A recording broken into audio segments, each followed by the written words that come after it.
All right, this is John Gay, the managing editor here at the National Interest, and we wanted to try out Facebook's live feature and see, if we can get it to work here, because we've got a lot of cool people that write for us and that come through our office on a day-to-day basis, and I think we could potentially present some pretty interesting different viewpoints to you. So today, we've got our defense editor, Dave Majumdar, who's got a long experience reporting on national security issues, particularly aviation. And we wanted to talk today about a recent article that he had on a readiness crisis that appears to be emerging within the U.S. naval aviation community. So your article was in particular about the F-18 and some of the issues that they've been having with keeping aircraft ready to go on the front line. So can you tell me a little bit about that? Yeah, so there are two versions of the FA-18 out there. There's the classical version, which is the original one. One is the Super Hornet, the other is the Classic Hornet. So the Classic Hornet was built in the late 70s and mostly in the early 80s, and there's four versions of that. Mostly with the Marine Corps these days, the Navy has 5 squadrons left, and then those are getting old, really old. And then there's the Super Hornet, which is they started building those the late 1990s, and it's been upgraded over time, but that's the bulk of the Navy fleet these days. The problem is, originally the legacy Hornets were supposed to be replaced by the F-35. The F-35 is late, and the Navy basically had to draw upon its reserve attrition fleet of Super Hornets to basically fill out some of the squadrons. They also had to try to extend the life of these original Hornets, and it just basically has turned into a gigantic problem because there's not enough planes being refurbished, and they're flying a lot longer than anyone ever expected. So it's just 6,000 hours, they're all flying 9,000 hours, and they're trying to extend that. And they have to do a lot of work to extend the life of those airframes. There's not enough workers. A lot of the sequestration impact was that they laid off a lot of workers. They had to retrain those people, they had to recertify those people. There's simply no one's ever flown a Hornet for this long. So it became this massive bow wave of problems, and there's just not enough planes out there for the Navy to fly. So only one out of 4 F-18s is fully mission capable. And not that they can't fly, but fully mission capable, which is ready to go to war. And they have 4 wings out there, carrier wings, and the rest of them are not ready for war. So, and tell me a little bit about these other 3 out of 4 aircraft are not in this ready for war condition. So what's going on with them? So any given moment, the Navy uses what they call a tiered readiness system.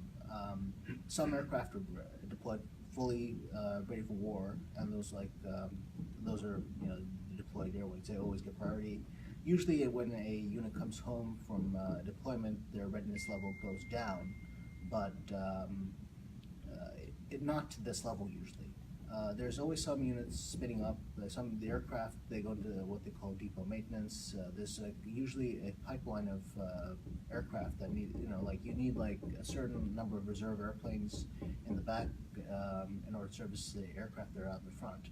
So right now, they don't have enough planes to fill all these various needs. So the frontline squadrons have enough planes, but the squadrons are training don't. And a lot of planes are in maintenance and or being refurbished. So they don't have enough planes to basically fill the spots they have open. And you were also telling me how they're having a reduced capacity to surge new squadrons out in the event of some sort of crisis. They've got, I think, 4 on the front lines that are ready to go. And then normally they would have other squadrons that they could spin up in about 90 days, but right now that's not the case. Yeah, so essentially right now, to get those 4 air wings out front, they've basically taken everything they've had put up front. There's nothing left to draw on. Usually there's some level of personnel and aircraft that are ready to go, almost ready to go, not fully ready to go, but usually they can be brought up to speed in about 90 days. That's how it used to be. It's just over the last 15 years, there's been such a demand in the Navy to generate airplanes and there's like a huge demand for carriers and their air wings, and there's just not enough people out there, and there's not enough money out there to keep these guys going. Bottom line is they need more pilots, maintainers, and mostly they need more airplanes. They're burning through airplane life every day at a very rapid clip, much faster than anyone ever expected because of these wars. And so, how is the other side of this equation? You know, you have the extended life of the Hornets on the one side, the increased operational costs. On the other side, we've got the F-35, which isn't ready yet to be rolled out by the Navy. How is that delay in rolling out the F-35 impacting on this readiness crisis? So the Hornets were not originally, the original Hornets were not supposed to fly this long. The F-35 is late, very late. If I recall correctly, the Marine Corps version was supposed to originally be ready in 2010. They only got being partially ready last year. And when they say ready, it's, they call it IOC, but these things are just barely operational in the most generous of terms. I mean, under most circumstances, they would not consider operational, and if you actually try to get the Marine Corps to deploy these things, they would probably come up with some excuse to send almost anyone else. However, they need airplanes really badly. Their Marine Corps particularly is entirely based on using older model F-18s. Their airplanes are in bad shape, really bad shape, and they need planes right now. So the F-35 for them, it's actually working out very well to basically increase production and keep those airplanes coming up the front lines. The Navy is also impacted. They were basically told to take the F-35C, which is the carrier version of this aircraft. They're not particularly keen on it because it's a single engine aircraft, but it's an airplane they were told to get, so they're getting it. They were supposed to replace their older model Hornets. They were supposed to also replace those aircraft starting a couple years ago. That didn't happen. Now the Navy wants to get them in 2019. So the first operational squadron is supposed to be good to go, what they call IOC, with the final version of the original software. Yeah. That probably, there's a chance that might happen, but there's a delay, and during that delay, the Navy needed to replace their older model jets. And what they did is they took what they call an attrition reserve, which is a number of backup airplanes that in case you lose airplanes, you keep those as spares. They basically surged those to frontline squadrons, so now they don't have a backup inventory that they can draw upon if there's a crash or whatever. So they took 10 squadrons worth of planes and put them onto their front lines, converting squadrons. So now there's a shortage of planes. They're basically burning through their inventory of airplanes they had as spares. And this is the problem, is there's just not enough Hornets out there. And on the other side, one of the proposals that they've got in order to resolve some of these challenges, as I understand it, is that they're going to take a wing down to 0 hours, Yeah. 0 flying hours. Yeah.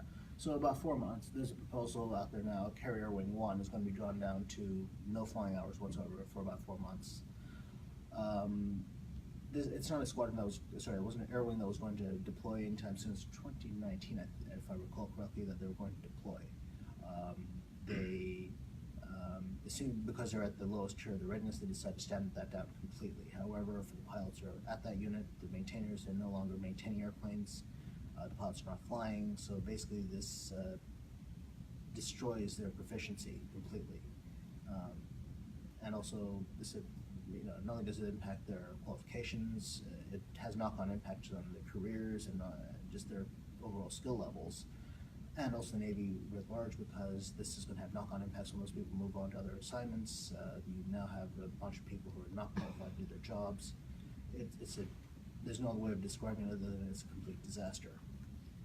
And so you write at the end of your article about how there are crises like this in other sectors of the Navy, including submarines and surface warfare. That's correct? Yeah, no, this is, they're essentially cannibalizing warships and submarines in order to get parts, because there's not enough parts in the inventory, that they're not going to be delivered on time, and they're basically stripping parts from existing warships and putting on their ships that need to go out now. This also includes personnel. They're basically raiding the units that are at home in order to keep the ones that are going out operational. So for the guys who are, supposed to be back training, they don't have fully operational warships, they don't have the right equipment, sometimes they can't train properly. So a lot of this have to do with sequestration because, for example, for submarines, you need trained workers to work on these things, and if you lay them off for like 4 months or so, what happened during sequestration, then you have to get them back in, you have to recertify them. You're dealing with some very, very, very sensitive, very difficult work on equipment. People have to be certified to do these things, and so you have to retrain them and recertify them, and sometimes you just can't do that. The backlog builds up. There's a couple of ships that, this is during the congressional testimony, the Albany, U.S. Albany is a nuclear attack submarine. It was cited as basically never having left its shipyard because they just couldn't get it fixed properly with the impact of this, of the workers and whatnot being unable to work on the thing properly. How much of this is a bit of bureaucratic politics, though? Because throughout the post-sequester era, we've seen different branches, which are really competing more than ever for resources, talking about these kind of disaster or doomsday proposals that they have in order to retain what minimal readiness they have. And it certainly seems like there's at least a little bit of theater going on here, where they're saying if we don't get more money, Congress, we're going to have this massive crisis. And so is some of this a bit of bureaucratic maneuvering? Oh yeah, absolutely. Basically, the Defense Department and contractors count on Congress's largesse to fund programs that otherwise they wouldn't have to budget for. This is the same reason we have the OCO fund. It's basically you need to pay for certain things. You may not be able to make it look pretty when you present your budget to Congress, and then you count on the fear within that committee to basically add money to your programs. Essentially over here, they shortchange their operations and maintenance accounts, and they're basically praying that Congress will add the money back. This happens every year. The Navy needs F-18s. They basically, for the last couple of years, hadn't, for example, paid for any of them. They're counting on Congress to add jets into the pipeline, which they did. No Congress person is going to vote for a program to eliminate jobs in their district. They know that very, very well. They're counting on it. Well, this has been very enlightening and certainly more than a bit disturbing. So, again, this was Dave Majumdar in our inaugural TNI live broadcast. He was talking about an article called U.S. Naval Aviation's Readiness Crisis, which you can find on nationalinterest.org, and we will be covering this issue in the coming months. Signing off.